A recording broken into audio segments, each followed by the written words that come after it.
é o anticristo, aquele que virá assumindo o lugar de Cristo. E hoje nós vamos falar sobre a chegada desse homem, desse personagem, a chegada deste cavaleiro. Como será?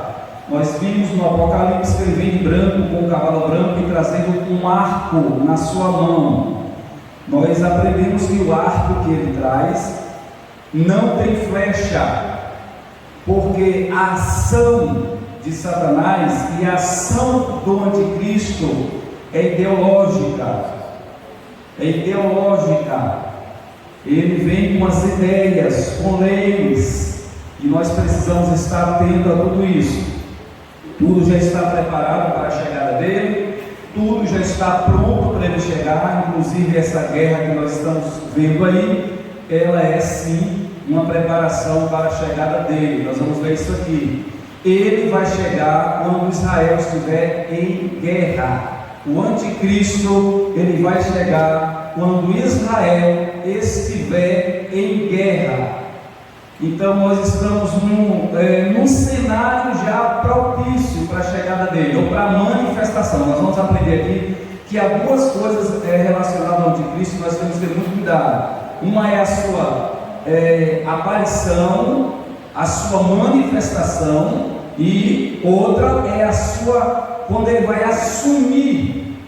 Então nós temos que entender isso aqui. Então vamos lá, 1 Tessalonicenses, 2 Tessalonicenses, capítulo de número 2. Quem achou, diga amém. Diz assim: irmãos, no que diz respeito à vinda do nosso Senhor Jesus Cristo e a nossa reunião com Ele, nós vos exortamos que não vos demovais da vossa mente com facilidade, nem vos perturbeis, quer por espírito, quer por palavra, quer por epístola, como se procedesse de nós, supondo tenha chegado o dia do Senhor. Ninguém de nenhum modo vos engane, porque isso não acontecerá, ou seja, a vinda do Senhor não acontecerá sem que primeiro venha a apostasia e seja revelado o homem da iniquidade, um filho da perdição, o qual se opõe e se levanta contra tudo que se chama Deus, ou é objeto de culto, a ponto de assentar-se no santuário de Deus, ostentando-se como se fosse o próprio Deus. Não vos recordeis de que ainda convosco eu costumava dizer-vos estas coisas, e agora sabei o que o detém, para que ele seja revelado somente em ocasião própria. Algo está segurando ele, mas ele já está aí. Mas algo está segurando. Versículo 7. Com efeito, o mistério da iniquidade já opera, e aguarda somente que seja afastado aquele que agora o detém. Quem está detendo o anticristo vai ser tirado. Aí quando isso acontecer, versículo 8: então será de fato revelado o inimigo, a quem o Senhor Jesus matará com o sopro da sua boca e o destruirá pela manifestação da sua vinda. Amém? Pode sentar em nome de Jesus. Mantenha a sua Bíblia aberta para a honra e glória do nome do Senhor. Meus queridos irmãos, nós aprendemos aqui a semana passada que a grande tribulação ela vai se iniciar com a chegada daqueles cavaleiros, né? Os cavaleiros que o primeiro que se apresenta é um cavaleiro branco, vestido de branco, e o seu cavalo também é branco. Então ele vem ali com uma coroa. Nós aprendemos que ele vem com uma coroa, ele traz um arco na sua mão, e a Bíblia faz questão de dizer que ele saiu vencendo e sendo vencedor. Então estas palavras confundem as pessoas. O fato dele trazer uma coroa não significa que ele seja Jesus. O fato dele sair vencendo e sendo vencedor não significa que ele seja Jesus, né? Por que, pastor, que ele não é Jesus? Primeiro, ele não tem nome, ele é simplesmente um cavaleiro. Ele apenas apresenta-se ali e ele chega no meio de outros cavaleiros que a sua função, ou as suas funções, é trazer flagelo para a terra. O cavaleiro vermelho, por exemplo, ele vai trazer um acúmulo de guerra terrível sobre a terra. O cavaleiro amarelo, que é o cavaleiro da morte, ele vai trazer uma onda de morte como nunca houve no planeta, nunca. E o que mais me chama a atenção é que o cavaleiro amarelo, ele vem acompanhado de outro chamado o inferno. E o que nos chama a atenção é que o fato desse cavaleiro amarelo vir acompanhado com esse suposto inferno, é que as mortes causadas pelo cavaleiro amarelo, na maioria das vezes, serão mortes de pessoas que infelizmente irão para o inferno. Por isso, aquele seguidor da morte estará ao seu lado. E pastor, por que a maioria daquelas pessoas na grande tribulação que morrerem pelo cavaleiro amarelo irão para o inferno? Quando nós começamos a ler o livro do Apocalipse, a Bíblia diz que chegará um momento em que derramará-se uma taça sobre o sol, e o sol ficará 7 vezes mais quente do que ele é agora. A Bíblia diz que quando isso acontecer, que os homens receberem esse calor terrível, sabe o que vai acontecer? Os homens irão se arrepender, cair de joelho e orar ao Senhor, sim ou não? Quem já leu a Bíblia? Quem já leu o Apocalipse nessa parte? Quando a taça descer sobre o sol se aquecerá 7 vezes mais, e os homens, com o calor do sol que virá, eles irão se prostrar, se arrepender e confessar a Deus, ou eles irão blasfemar de Deus? Eles irão blasfemar de Deus. Eles irão xingar a Deus pelos flagelos do sol que se aquecerá. Serão queimados tanto as vegetações como a vida do próprio ser humano. Muitas pessoas morrerão pelo calor excessivo que essa taça que será derramada sobre o sol causará na terra. Então, por que as mortes do cavaleiro amarelo, na maioria das vezes, o cavaleiro do inferno já está ali atrás? É o cavaleiro da morte ceifando e o cavaleiro do inferno já colhendo. Porque no período da grande tribulação, a maioria das pessoas, elas não serão levadas ao arrependimento. Elas cada vez mais se levantarão contra Deus. Haverá uma onda de apostasia tão grande que o coração daquelas pessoas, elas não vão se voltar para Deus diante a dor.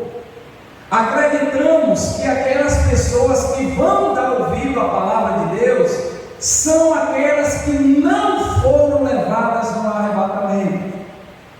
Serão aquelas que estão na igreja hoje, mas que estão levando o evangelho de qualquer forma, estão levando o evangelho de qualquer maneira, estão achando que Jesus não vai voltar, não estão guardando azeite em reserva, não estão tendo vida de santidade como deveria ter, estão mais se deixando se levar por picuinhas, por brigas, por intrigas, do que pela pregação do evangelho. Conhece o evangelho, mas está dormindo no evangelho. O noivo vai chegar e essas virgens vão ficar, elas não vão entrar com ele. Serão 10 na simbologia bíblica. 10 significa 100% da igreja, 100% da igreja. Em uma porcentagem 50%, eu acho que isso hoje é bem menos do que isso, mas na visão, na profecia, 50% da igreja vai estar dormindo, não vai estar com azeite em reserva, não vai estar preocupada com a volta de Cristo, não vai estar preocupada em santificar sua própria vida, e o noivo vai chegar e vai levar só as que estão prontas, e aquelas outras ficarão. E nós acreditamos que estas pessoas que ficarem no arrebatamento, que não forem levadas, que já conhecem a verdade, que já conhecem a palavra de Deus, estas pessoas sim, elas se arrependerão amargamente, chorarão e terão que pagar sua salvação com a sua própria vida, terão que morrer. Aí sim vem aquela palavra: aquele que for fiel até a morte, dar-lhe-ei a coroa da vida. Porque hoje não precisa morrer para você ser salvo. Não precisa que alguém te mate para você ser salvo. Mas na grande tribulação vai ter que morrer para ser salvo. Vai ter que ser degolado para ser salvo. Vai ter que ser torturado para ser salvo. Vai ter que ser oprimido da pior forma possível para ser salvo.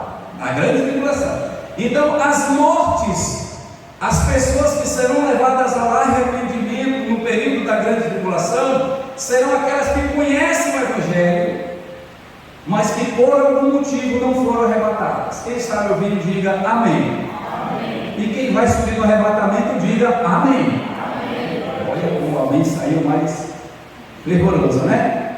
Ninguém quer ficar. Quem é que quer ficar, irmão? Né? Ninguém quer ficar. Então nós vemos aqui, e é aqui, irmão, onde acontece a confusão. É aqui onde acontece a falta do entendimento. Nós lemos no capítulo 2, o versículo 3, ele diz assim: ninguém de maneira nenhuma vos engane, porque isso não acontecerá. Ele está falando da vida de Cristo. Cristo não virá sem que primeiro venha apostasia. Olha o que Cristo está dizendo: primeiro tem que vir apostasia, né? E ela já está aí, e que também seja revelado o homem da iniquidade, o anticristo. Jesus não virá buscar a igreja sem que primeiro uma onda de apostasia venha sobre a igreja. E eu pergunto a você: essa apostasia já chegou ou ainda nós temos que esperar uma outra apostasia? Para que nós venhamos saber se ela chegou ou não, nós temos que saber o que é apostasia primeiro. Apostasia é um grande afastamento da sã doutrina. É um grande distanciamento da verdadeira doutrina da palavra de Deus. É quando as pessoas elas não suportarão mais a sã doutrina. É quando o evangelho que será pregado nesse período será um evangelho do venha, do receba, de você vai prosperar, você vai crescer, e nada de pregação como foi pregado aqui no domingo, a irmã ministrando, nada mais da pregação de João Batista que diz: arrependei-vos. Não haverá mais essa pregação. A apostasia é um período de um evangelho light, um evangelho que todo mundo quer ser evangélico hoje. Ou a maioria dos artistas querem ser evangélico porque está na moda ser crente, está na moda ser evangélico. É bonito hoje colocar um som no seu carro, na sua casa, de um cantor evangélico, e você até ter uma Bíblia dentro de casa. Está na moda. Está na moda hoje você dizer que é cristão. Mas é por causa desse evangelho light que está sendo pregado. É um evangelho que a pessoa não precisa mais mudar nada para ser crente. Não precisa mudar mais nada, não precisa deixar nada, não continua falando as mesmas coisas que falava quando estava lá fora, não precisa mudar, as mesmas roupas que vestia lá fora, continua vestindo do mesmo jeito, só não pode entrar dentro da igreja, mas quando for lá para a academia, quando for lá para a escola, quando for lá para a faculdade, coloca lá aquela roupa mesmo, porque não precisa mais mudar. Esse é o evangelho light da apostasia, do tempo de apostasia, que é uma preparação para a chegada do anticristo. Mas o verdadeiro evangelho diz assim: e outra vez vereis a diferença entre o justo e o ímpio, entre o que serve a Deus e o que não serve a Deus. E não há uma diferença no falar de quem serve e de quem não serve. Há uma diferença no vestir de quem serve e de quem não serve, sim. Há uma diferença sim. Pastor, a diferença que eu devo mostrar está no meu vestir, está no meu falar. Pronto, sede santo em toda vossa maneira de viver. Seja santo em toda vossa maneira de viver. É no vestir, seja santo. É no falar, seja santo. É no pregar, seja santo. É no tratar seu irmão, seja santo em toda vossa forma de viver. E o mundo verá uma diferença entre o que serve e o que não serve a Deus. Então essa apostasia que virá sobre o mundo, ela traz essa pregação light, que não há mais uma necessidade de mudança. Então hoje está na moda todo mundo ser crente. Mas aqui diz assim, olha, que primeiro se manifestará a apostasia. Quem está me ouvindo diga amém. Apostasia. E segundo, será revelado, olha aqui para mim, será revelado o homem do pecado, o anticristo, o cavaleiro branco lá do capítulo 6 do Apocalipse. Aí quando nós lemos no versículo 13 que diz, ninguém vos engane, porque Jesus não virá sem que antes venha a apostasia e seja revelado o homem. Aí aqueles que acreditam que a igreja vai passar pela grande tribulação dizem, olha aí, está vendo? Está vendo aqui que a igreja vai passar pela grande tribulação? Aqui está dizendo que Jesus não virá sem que antes seja revelado o homem do pecado. Então Jesus ele só vai vir quando o anticristo for revelado, quando a grande tribulação estiver lá no seu auge. E nós aprendemos na Bíblia que não é assim. Aí por que as pessoas elas têm esses entendimentos errados? Porque lê o texto, mas não lê o contexto. E texto sem contexto vira pretexto para criar heresias e falsos ensinamentos. Então quando você continua lendo, vamos lá, o versículo 3 diz, ninguém vos engane de modo nenhum, porque não acontecerá isso sem que primeiro venha a apostasia e seja revelado o homem do pecado. Versículo 4, o qual se opõe e se levanta contra tudo que se chama Deus ou é objeto de culto, a ponto de se assentar no santuário de Deus, ostentando-se como se fosse o próprio Deus. Versículo 5, não vos recordeis de que quando ainda convosco estava, eu costumava dizer todas essas coisas, e agora sabei que o que o detém, para que ele seja revelado somente em tempo oportuno.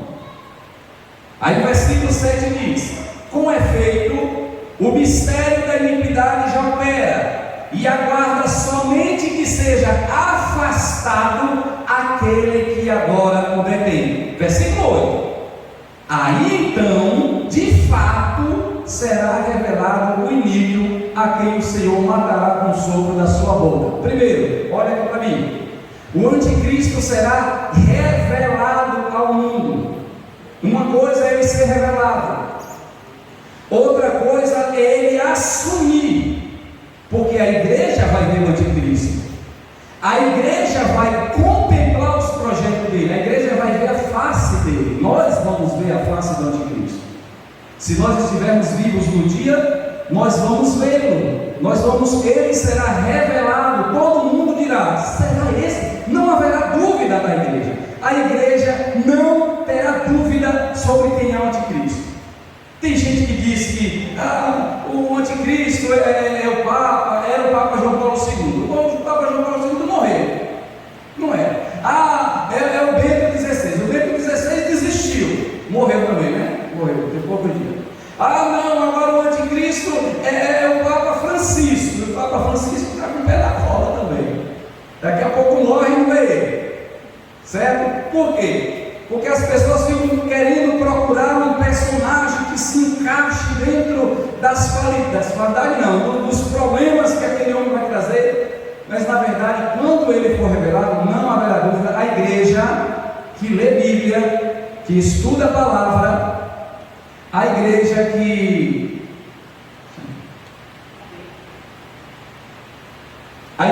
estuda a palavra de Deus e que busca entendimento, ela não será enganada. A igreja que estuda a palavra, quando ela perceber, primeiro, que há um versículo que que a gente sempre cita, mas a própria palavra já nos corrigiu isso. A gente diz assim: olha, o Senhor virá como um ladrão de noite. Isso é verdade. O Senhor virá como um ladrão à noite. E um ladrão não avisa quando ele vai invadir a nossa casa. Só que a palavra de Deus, o apóstolo Paulo diz assim: mas nós não somos da noite. Nós não somos da noite para que ele nos surpreenda. Significa que a igreja de Cristo saberá, não o dia e nem a hora, mas ela saberá quando Cristo estará voltando. A igreja de Cristo saberá. Todos nós estamos vendo sinais aí. E a gente diz: olha, só pode ser Jesus. O sol nasceu uma mancha preta. Ô meu pai, está lá escrito em Joel que o sol vai escurecer. Então já está, a igreja já está percebendo. E o próprio Jesus, ele falou: por que vocês me perguntam acerca dos tempos? Compete a vocês saber os tempos. Por acaso vocês não olham para uma árvore e não sabem quando ela vai dar fruto só pelas flores? Por acaso vocês não conhecem quando é que uma árvore vai frutificar só os sinais que ela mostram? Porque quem mora na roça não sabe quando é que a laranjeira vai colocar a laranja, porque as flores da laranja cheira, os sabiás, vem tudo por pé de laranja. Então o dono da roça diz: olha, já chegou o tempo da laranja. Eles já sabem pelos sinais que aquele pé de árvore estava transmitindo. Jesus disse assim: vocês conhecem o tempo dos frutos frutificarem. Não se preocupem, quando eu estiver chegando, os sinais também irão despertar vocês. Observe que aquelas virgens que estavam todas dormindo, tinham 10, 5 eram prudentes e 5 eram nécias, mas todas dormiram, todas, tanto as prudentes quanto as nécias, todas dormiram. Observe que não foi o noivo que acordou elas, não foi a chegada do noivo, foi um grito. Antes, o noivo não tinha chegado, não, irmão. Chegou antes do noivo chegar, chegou um grito primeiro que disse: ei, o noivo vem aí! Aí elas acordaram e olharam uma para a outra e disseram: nós dormimos, foi. Aí as que estavam sem azeite, reserva, se preocuparam, ainda teve um diálogo, teve uma conversa, teve uma negociação. Por que vocês não dividem o azeite de vocês conosco? Ali não é um arrebatamento, ali é um anúncio, ali é um sinal, ali é um grito, ali é uma chamada de atenção. Elas levantaram, elas acordaram, elas despertaram. E quando elas despertaram, uma disse assim: olha, disseram: por que vocês não dividem conosco? E as sábias disseram: não, de forma nenhuma. Se nós dividirmos com vocês, ficarão vocês sem e nós também. Então vá comprar em quem vende. Então teve tempo delas pegarem o dinheiro, saírem e ir comprar azeite. E foi nesse negócio de ir lá comprar azeite que não deu tempo. E o noivo chegou, e quando o noivo chegou, levou só as que estavam preparadas. Ou seja, a igreja, ela vai perceber a chegada do noivo. Quem está me ouvindo, diga amém. Cantares de Salomão diz que, se você já leu Cantares, você já vai relembrar do que eu vou falar aqui agora. Se você nunca leu Cantares, leia. Não, Cantares é muito mais do que um romance, é a chegada de Cristo para buscar a sua igreja. Cantares diz que ela diz assim: cadê o meu noivo? Onde ele está? Eu estou em casa e sinto quando ele pega na fechadura da minha porta. Eu vejo que ele está olhando pelas grades. E tem uma hora que ela olha assim e diz: eis que vejo que o meu noivo vem saltando sobre os montes ao meu encontro. A noiva sabe que ele está vindo. A noiva percebe o movimento que ele faz sobre os montes para vir buscar a sua noiva. E não é lindo esse passo que ele está dando de lá para cá? E só quem é espiritual está percebendo. Está vindo marchar que ele está vindo de lá para cá. Está sentindo o movimento A Bíblia diz que Abraão chamou o seu servo e disse assim: vai buscar uma noiva para o meu filho Isaac. Isaac estava com 42 anos, ainda estava solteiro. O servo de Abraão foi buscar uma noiva. Quando chegou lá, ele achou Rebeca. Ele levou 9 camelos. O camelo tinha todo tipo de joias. Todo tipo de joia. Ele disse: toma, é para que você se ornamente e volte comigo para encontrar com o meu servo, meu senhor Isaac, o filho de Abraão. E ele ornamenta ela, ele veste ela, ele coloca o véu nela, monta ela no camelo e traz ela pelo deserto. E ela vem acompanhando o amigo do noivo, o amigo de Abraão, que foi buscar a noiva. A Bíblia diz que quando ela vai chegando lá no deserto, Isaac saiu da tenda de Sara. E quando ele olhou de longe, ele viu ela vindo. E a Bíblia diz, olha aqui para mim, que ela também viu ele de longe. E ela olhou para o servo e disse assim: quem é aquele que está me esperando? E ele diz: aquele ali é o seu noivo, é ele que está esperando você. Então a igreja, ela não será pega como aquele que é pego por um ladrão à noite. Ela já está esperando Jesus voltar. Nós estamos esperando Jesus voltar. Eu não aguento mais essas músicas podres que tem no mundo e a gente não pode fazer nada.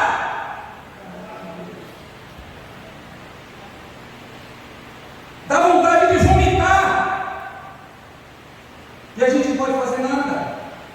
E eles estão cada vez mais equipando os sons, estão botando o som mais alto, que ou você ouve ou você ouve. E você não pode fazer absolutamente nada. Você tem que escutar aquilo ali. O seu espírito chora. Dói na nossa alma saber que tem um Deus tão puro no céu e uma podridão tão grande desse jeito nessa terra. Tem horas que quando eu vejo aquelas porcarias, eu olho para o céu e digo: quando o Senhor virá? Quando isso tudo vai acabar? Quando é que os meus ouvidos vão ouvir louvores no céu? Irmão, eu não vejo a hora. A Bíblia diz que vai ter 2 louvores lá no céu que nós vamos cantar. 2, quando nós chegarmos lá. Um é o louvor de Moisés. Então cantou Moisés e os filhos de Israel ao Senhor. Êxodo capítulo de número 15. E o segundo é o louvor do Cordeiro. Quando a igreja chegar na glória, chegar no céu, ela vai ser recepcionada por 2 louvores: o louvor de Moisés e o louvor do Cordeiro. E nós vamos cantar juntamente com o Senhor Jesus, juntamente com Moisés, e os nossos ouvidos vão ouvir só aquilo que glorifica a Deus. Então nós estamos esperando a vinda de Jesus Cristo. E quem está esperando, irmãos? Quando eu era pequeno, meu avô ainda está vivo, ele tem 98 anos. 98 anos. Tem 70, mais 90. Ele tem 60 anos de crente. 60 anos que serve ao Senhor. 60 anos. Quando eu era criancinha, ele me colocava em um banquinho na frente da casa e ele cantava uns corinhos que eu era criança, irmão. Eu era criança e até hoje eu me lembro. Ele cantava: Enoque andou com Deus Enoque andou. Também quero andar com Deus, assim como Enoque andou. Aí ele fazia pararapum, pararapum, pararapum. E eu e meu irmão ali do lado, e ele cantava, Enoque andou com Deus Enoque andou, também quero andar com Deus, assim como Enoque andou. E pararapum, batendo palma, e a gente tinha uma alegria, e até hoje o louvor está aqui no nosso coração. Até hoje. E um dia eu aceitei Jesus pelo exemplo que eu vi ele. E meu avô, quando ele dizia assim, que ia visitar, minha mãe dizia assim: olha, o seu avô está chegando, ele vai chegar amanhã. E nós morávamos em uma rua perto da rodoviária. Então quem chegava dava para a gente ver vindo. A gente ficava o dia todo, a gente sabia que ele só ia chegar lá no finalzinho da tarde, mas desde de manhã cedo a gente acordava e já ficava olhando para a rodoviária esperando. Será que ele vai chegar agora? Será que ele chega agora? Não deixa de ser besta, vai comer, ele só vai chegar lá para de tarde. E a gente olhando para o finalzinho da estrada, esperando a cabecinha, o cabelinho branco dele apontar lá no finalzinho da estrada, para a gente sair correndo e abraçar ele. Quem espera Jesus é a mesma coisa, não está olhando, esperando a hora em que ele vai apontar lá em cima para nós irmos encontrar com ele. Quem espera a vinda de Jesus irá subir com ele. Mas aqui diz assim, que ele não virá sem que antes seja revelado o anticristo. Sem que antes seja revelado o anticristo. Então aqueles que acreditam no pós-tribulacionismo, aqueles que acreditam que a igreja só vai ser arrebatada depois da grande tribulação, eles se apegam a esse versículo sem entender que quando a gente começa a ler, irmão, diz que primeiro ele será revelado, mas algo segura ele. Algo segura ele. Por exemplo, versículo 4 diz, versículo 3 diz que ele virá, Jesus não virá sem que ele seja revelado, mas no versículo 6 diz assim: e agora sabei o que o detém, para que ele seja revelado somente em ocasião própria. Haverá um momento exato dele ser revelado, e haverá um momento exato em que ele se manifestará. Quando ele for revelado, a igreja estará ainda aqui na terra. A igreja contemplará ele, a igreja verá esse ser que virá em lugar de Cristo, enganando a humanidade. Mas haverá um momento em que ele se manifestará, mas ele só se manifestará. Aí nós vamos lá para o versículo 7. Ele diz: com efeito, o mistério da iniquidade já opera, aguarda somente que seja afastado aquele que o detém. Quem é que está segurando o anticristo para que ele não se revele agora? O Espírito Santo. O Espírito Santo está segurando para que ele não se revele. O Espírito Santo, ele ainda tem um projeto de colheita para a igreja. Ainda há um plano para que a igreja passe por um reavivamento, a igreja passe por uma renovação, a igreja passe por uma grande colheita ainda. Então ainda há misericórdia de Deus que está perdurando, porque o Espírito Santo está dando tempo ainda de algumas almas se arrependerem. Então ele está detendo o anticristo para que ele não se manifeste agora, porque há um tempo determinado para que ele faça isso. Quem está me ouvindo, diga amém. Amém. Mas quando aquele que o detém for afastado, quando aquele que está segurando ele for afastado, olha aqui para mim, quando aquele que segura o anticristo for tirado da terra, aí sim ele vai assumir.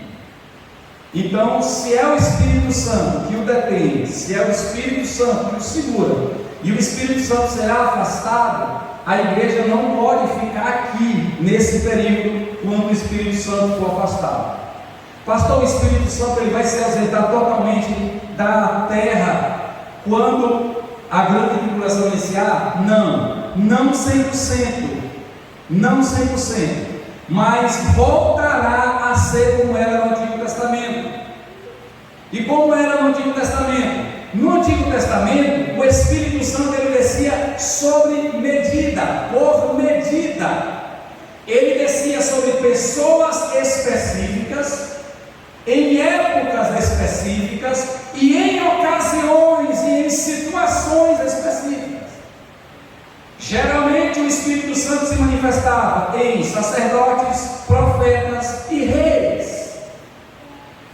E o Espírito Santo vinha sobre o sacerdote, e o sacerdote executava a obra do Espírito Santo. O Espírito Santo vinha sobre o rei, como a Bíblia diz que ele veio sobre primeiro Saul. O Espírito Santo encheu Saul. Saul foi cheio, olha aqui para mim. Saul foi cheio do Espírito Santo. A Bíblia diz que Saul profetizou o dia todo, cheio do Espírito Santo, irmão. Cheio do Espírito Santo. Saul foi cheio do Espírito Santo, se encontrou lá com um grupo de profetas que só profetizava cantando, e ele ficou no meio daqueles profetas profetizando o dia todo, cheio do Espírito Santo. Então o Espírito Santo veio sobre Saul e encheu. Quando Saul pecou, o Espírito Santo se afastou e foi embora da vida dele. Então para quem foi que o Espírito Santo foi? Foi para Davi. Aí o Espírito Santo agora enche Davi, porque o Espírito se ausentou da vida de Saul. Aí um demônio foi perturbar a vida dele. O Espírito Santo que estava ali sobre a vida de Saul saiu de Saul e foi para a vida de Davi e encheu Davi. Aí agora o que é que acontece com Davi? Olha aqui para mim, ele peca também. Davi comete um pecado, e o pecado de Davi foi pior do que o pecado de Saul. Então qual foi a preocupação de Davi? Correr para orar. E qual foi a oração? Não retires de mim o teu Espírito Santo. Porque ele sabia que Saul pecou e Deus tirou o Espírito Santo.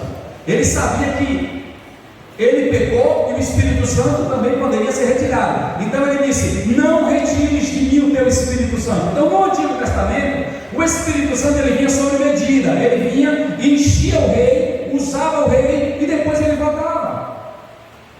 Ele não agia como ele age hoje na terra. Aí Deus vem, usa o profeta Joel e diz: e há de ser que nos últimos dias derramarei do meu Espírito sobre toda a carne, e os vossos filhos profetizarão, e os vossos olhos velhos sonharão sonho, terão visões, profetizarão, e todos serão cheios do Espírito. O patrão, o empregado, o grande, o pequeno, o branco, o preto, o gordo, o magro, todos serão cheios do Espírito Santo. Só que quando Jesus voltar, quando a igreja for arrebatada, o Espírito Santo vai se aceitar. Olha aqui para mim, até porque para que a igreja chegue até a Cristo, assim como o servo de Abraão foi quem conduziu Rebeca até Isaac, é o Espírito Santo que vai conduzir a igreja até encontrar-se com Jesus Cristo. Então ele vai se ausentar, não 100%, mas ele vai se ausentar. A terra vai ficar aqui na mão do anticristo, a terra vai ficar aqui na mão de um impostor que se dirá Deus. O Espírito Santo ele vai vir sob medida, ele vai esperar o tempo. Quando o tempo for determinado, ele vem, ele usa as duas testemunhas. Depois as testemunhas morrem, ele sobe de novo. Depois o Espírito Santo volta de novo e usa os 144 mil. Depois os 144 mil são arrebatados e o Espírito Santo volta. Então o Espírito Santo ele vai ficar agindo sob medida. Não será como é hoje. Hoje o Espírito Santo opera sobre toda a carne. Então se quem detém o anticristo de se manifestar é o Espírito Santo, quando ele for afastado, a igreja não poderá ficar aqui. Aí o versículo 8 diz assim, o versículo 7 diz: com efeito o ministério da injustiça já opera, e aguarda somente que seja afastado aquele que agora o detém. Aquele que o detém será afastado. Versículo 8: então será de fato revelado. Então será de fato revelado o inimigo. Quando aquele que detém for afastado, aí sim ele irá assumir. Olha aqui para mim. E que momento é esse? Em que ele vai assumir? Nós aprendemos semana passada que o anticristo ele virá como um cavaleiro branco, então ele vem como um cavaleiro de paz. Olha aqui para mim. Israel está em guerra, sim ou não? Contra quem é a guerra de Israel? Para quem está assistindo as noticiários, contra o Hamas. O Hamas é o quê? Um grupo de terroristas, né? Cruéis, terríveis, muçulmanos, terroristas. É um grupo isolado, é um grupo sanguinário. Então eles estão ali. O que é que Israel vai fazer? Vai matar todo mundo, vai matar tudo, não vai deixar um.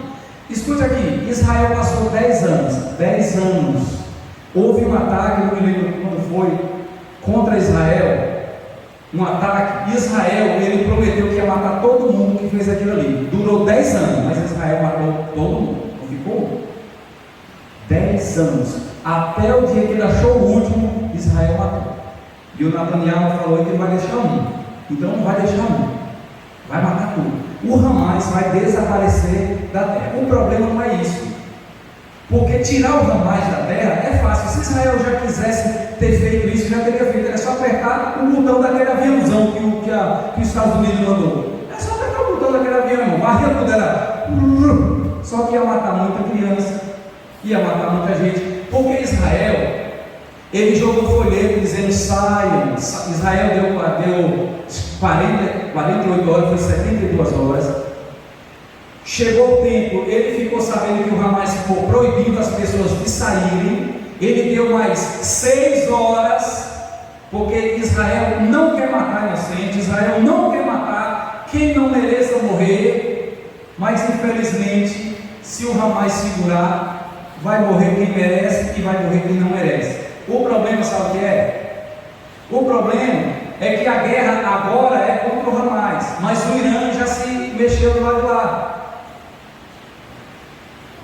O Vladimir Putin, que fez aquela guerra na Ucrânia, que fez um monte, já está se manifestando também, falando que Israel está agindo errado, está matando inocente. Israel está cometendo crime de guerra. Você vai ver o que é que vai acontecer. Vão querer prender aquele rapaz, o Netanyahu, vão querer condená-lo por crime de guerra, por genocídio. Então o que é que vai acontecer? Eu falei aqui a semana passada para os irmãos lerem, não sei se você leu, Ezequiel 38 e 39, a guerra de Gog e Magog.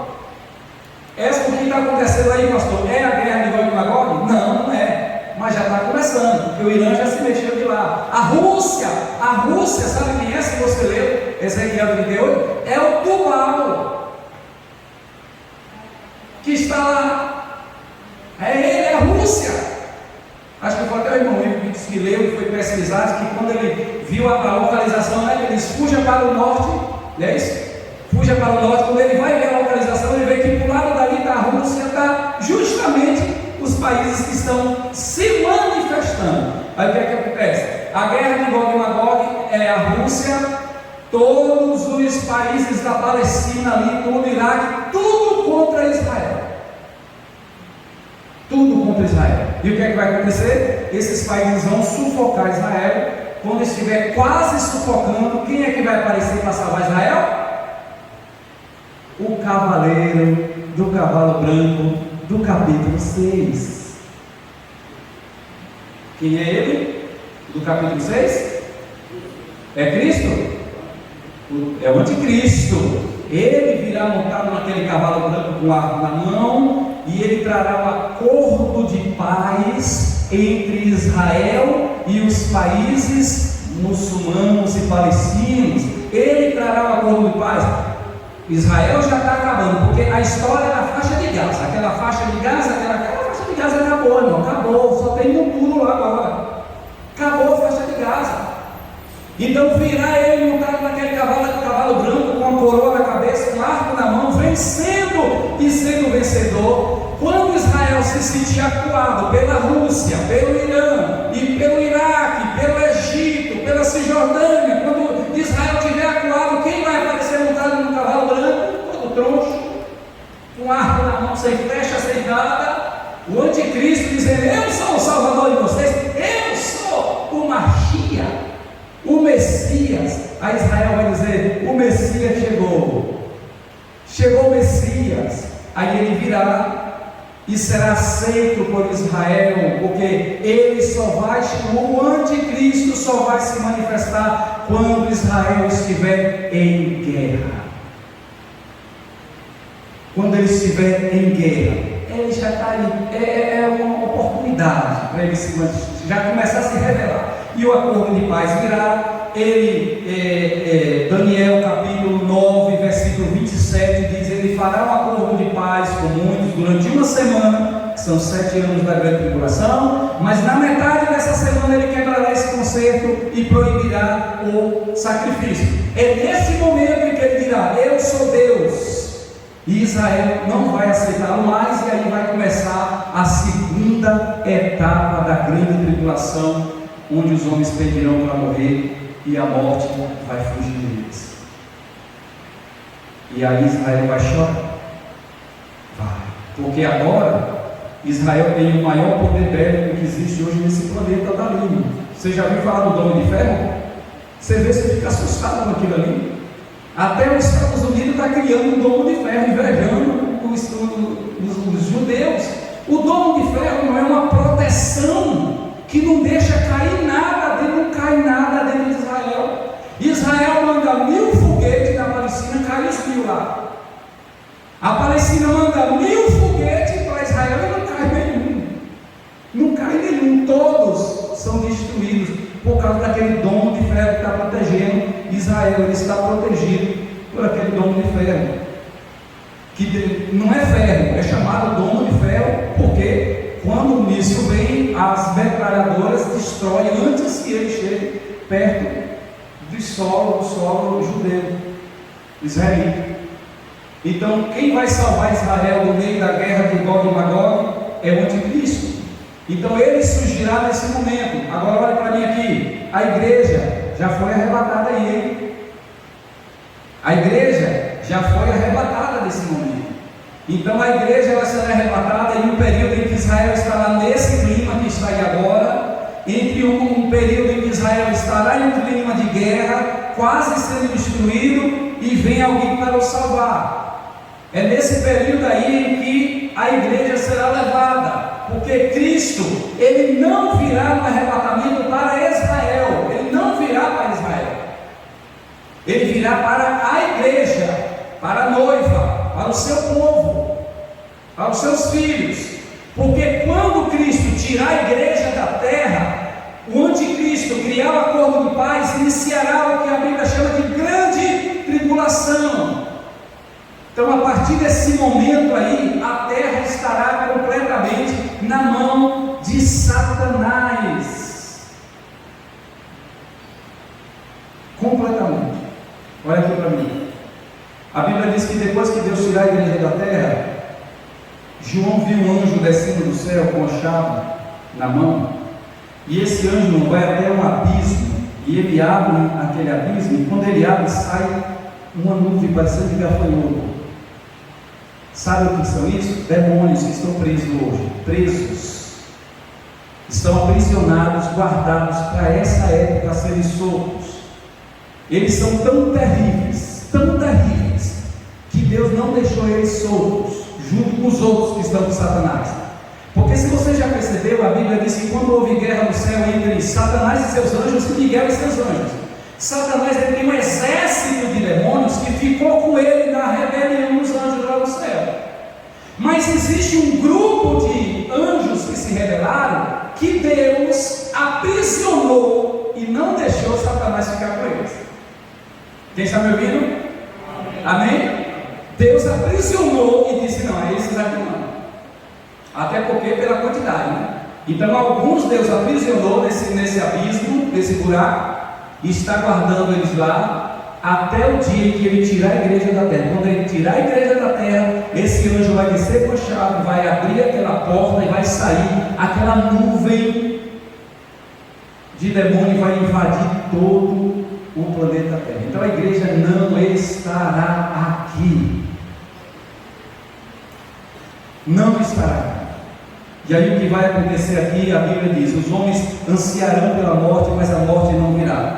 Pastor, como o senhor, o que o senhor acredita que a igreja não estará aqui? Eu quero convidar você, que eu vou finalizar aqui agora, para que você vá comigo lá para Isaías, no capítulo 57, versículo de número 1.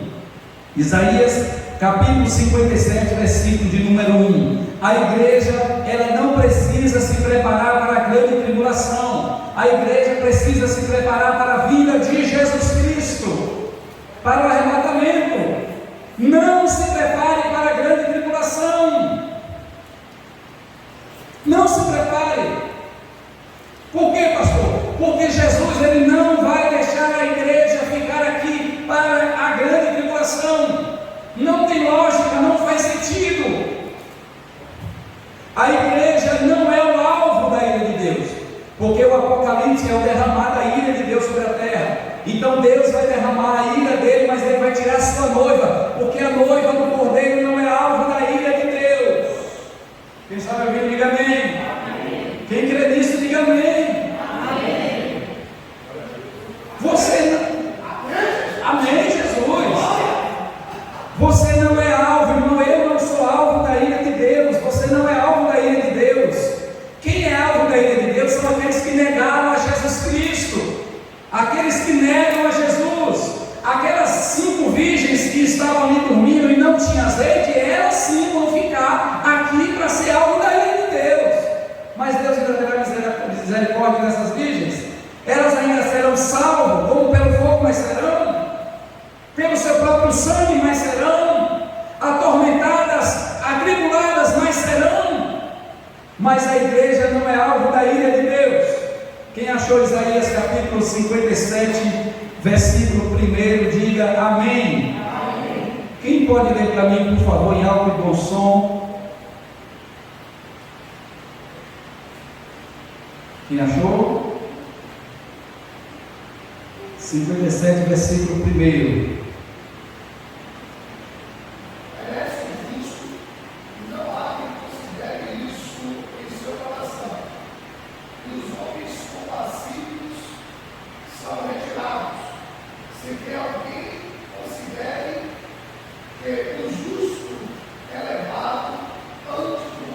Isso. Olha para a minha versão. A minha versão ainda diz mais ainda. Ela diz assim: perece o justo e não há quem se impressione com isso. E o homem piedoso, os homens piedosos são arrebatados. Qual a outra Bíblia que tem arrebatados? Ali arrebatados, ali também arrebatados, né? Arrebatados também, né? Aí o que é que o pastor ele terminou lendo aqui depois? O justo é levado antes que o mal venha. E eu nem vou ler Apocalipse capítulo 3, versículo 10, né? Nem vou ler Apocalipse capítulo 3. Como guardasse a palavra da minha paciência, também eu te guardarei da hora da tribulação que há de vir sobre a terra. Isso é para a igreja. A igreja não ficará na grande tribulação, até porque, olha aqui para mim. Até porque a minha Bíblia diz, irmão, que ninguém sabe o dia e a hora que Jesus vem. Sim ou não? Ninguém sabe. Então vamos supor que a gente mude de crença. Deus é mais. Para não dizer lá ele, né? Deus é mais. Vamos supor que a gente mude as nossas crenças e hoje a gente vire pós-tribulacionista. Olha, irmão, a partir de hoje nós vamos crer que Jesus, a igreja vai passar pela grande tribulação. Vamos supor. Então, vamos supor, a Bíblia diz que o anticristo fará um concerto com muitos por uma semana. São 7 anos. Então a gente já entende que a grande tribulação durará 7 anos. Então vamos supor que a gente está aqui, de repente o anticristo se manifesta, o anticristo assume. É só contar 7 anos que a gente sabe quando Jesus vem. Sim ou não? Porque Jesus virá depois da grande tribulação, é só contar 7 anos. Se nós vamos ficar na tribulação, é só ficar aqui contando 7 anos esperando. Que a gente sabe o dia e a hora que ele vem, a gente sabe que 7 anos ele virá. Mas a Bíblia diz: vigiai e orai, porque o dia e hora ninguém sabe. E ele virá em uma hora em que vocês nem imaginam. Então não é depois da grande tribulação, porque seria fácil, irmão. Eu viveria a minha vidinha, de qualquer jeitinho, fazendo minhas coisinhas do meu jeitinho, praticando meus pecadinhos, fazendo minhas coisinhas, e quando a tribulação começasse, eu me converteria. Passaria 7 anos de jejum, oração, clamor, arrependimento, seria salvo, arrebatado, sim ou não? Aí é fácil ser salvo, é só se arrepender só quando a tribulação começar. Vamos viver de qualquer jeito, vamos fazer qualquer coisa, vamos ver sem que Jesus venha, não vamos fazer como aquelas virgens que guardou azeite em reserva, não. Vamos ver, para que azeite em reserva? A gente já sabe que depois de 7 anos ele virá, depois de 7 anos de tribulação, vai. chegou, não tem azeite, não tem azeite. Eu pensei que ele vinha só depois da tribulação. Eu pensei que ele vinha só depois da tribulação. Aí os pré-tribulacionistas, tome, eu lhe falei. E aí, não dá para vocês? Não dá não, vai comprar azeite, vai estudar, vai crer nas profecias da forma correta, não vai dar tempo. Ele vai vir antes, ele vai tirar a sua igreja antes, a sua noiva antes da tribulação. E nós já estamos passando pelo princípio das dores. Vou finalizar. Um irmão disse assim: mas pastor, tem duas coisas que eu não entendo nesse negócio aí. Duas coisas. Eu digo, então diga. Quem sabe eu também não entendo, a gente vai procurar alguém que entende para nos explicar, né? Quem sabe fica dois sem entender, a gente vai procurando um mais sábio que nós. Ela disse: eu não entendo duas coisas. A primeira coisa que eu não entendo é assim: a igreja hoje, ela não está pronta para ser arrebatada. Eu digo, é mesmo? Não, essa igreja hoje, ela não está. Como é que Jesus vai vir buscar uma igreja do jeito que está aí, pastor? Quem é que vai para o céu desse jeito que está aí? Você está vendo como é que está? Não, eu estou vendo, estou assistindo de camarote, comendo pipoca. Estou vendo. E como é que o senhor disse que Jesus vai vir buscar uma igreja dessa? Eu digo, irmão, a senhora sabe o que é igreja? Sei, os crentes. Sim, que crente? Nós. Eu digo, não, meu irmão. Não. A igreja. Sabe quem é a igreja? Quem sabe quem é a igreja? Quem sabe quem é a igreja? A igreja é um pouquinho de nós, a minoria de nós, o mínimo de nós, atualmente, juntamente com todos os crentes que já morreram em Cristo Jesus, que vão ressuscitar primeiro. Aí ela, eu nem estava lembrando dele, lembra que eles também são igreja. Todos os irmãos do Antigo Testamento, inclusive Davi, Abraão, Isaac, Jacó, aquela galera boa toda, que foi mais crente que nós. Então Jesus, irmã, quem enganou a senhora, enganou feio. Jesus não vai vir buscar um gatinho pingado de crente que está dentro das igrejas tentando ser santo, não. Ele primeiro vai dizer assim: não, vocês ficam por último, vocês ficam por último. Deixa eu ressuscitar Abraão, Isaac, Jacó, Isaac, deixa eu ressuscitar aqui esse povo, deixa eu ressuscitar Pedro, deixa eu ressuscitar Filipe, deixa eu ressuscitar meus apóstolos.